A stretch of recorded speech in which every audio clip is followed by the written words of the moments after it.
Director yes Rajamouli டைரக்ஷன்ல வந்த படங்கள்ல பாக்ஸ் ஆபீஸ்ல வசூல் சாதனை பண்ண ஒரு 5 படங்கள் இந்த வீடியோல பார்த்தலாம். சினிமா அப்டேட்ஸ்க்கு சேனலை சப்ஸ்கிரைப் பண்ணிக்கோங்க. 5வதா ஈகா. நானி சுதீப்லா சேர்ந்து நடிச்சிருந்த இந்த படத்தோட பட்ஜெட் 40 கோடி கிட்ட, பாக்ஸ் ஆபீஸ் கலெக்ஷன் 130 கோடி வரைக்கும் பண்ணி கொடுத்துருக்கு. 4வதா மகதீரா.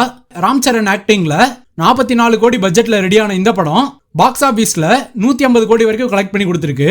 3வதா பாகுபலி தி பிகினிங். பிரபாஸ் ராணா ஆக்டிங்ல 150 கோடி பட்ஜெட்ல எடுத்த இந்த படம் பாக்ஸ் ஆபீஸ்ல 650 கோடி வரைக்கும் கலெக்ட் பண்ணி ஒரு பிரம்மாண்ட வெற்றியா அமைஞ்சிச்சு. 2வதா ட்ரிபிள் ஆர்.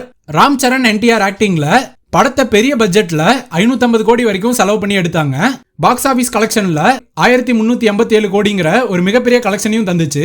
ஃபர்ஸ்ட் படமா பாகுபலி 2 தி கன்க்ளூஷன் படத்தை வெறும் 250 கோடி பட்ஜெட்ல மட்டுமே எடுத்து பாக்ஸ் ஆபீஸ்ல 1810 கோடிங்கிற ஒரு மிகப்பெரிய கலெக்ஷனை கொடுத்து இப்பவும் கொண்டாடப்படுற ஒரு படமா மாறி இருக்கு.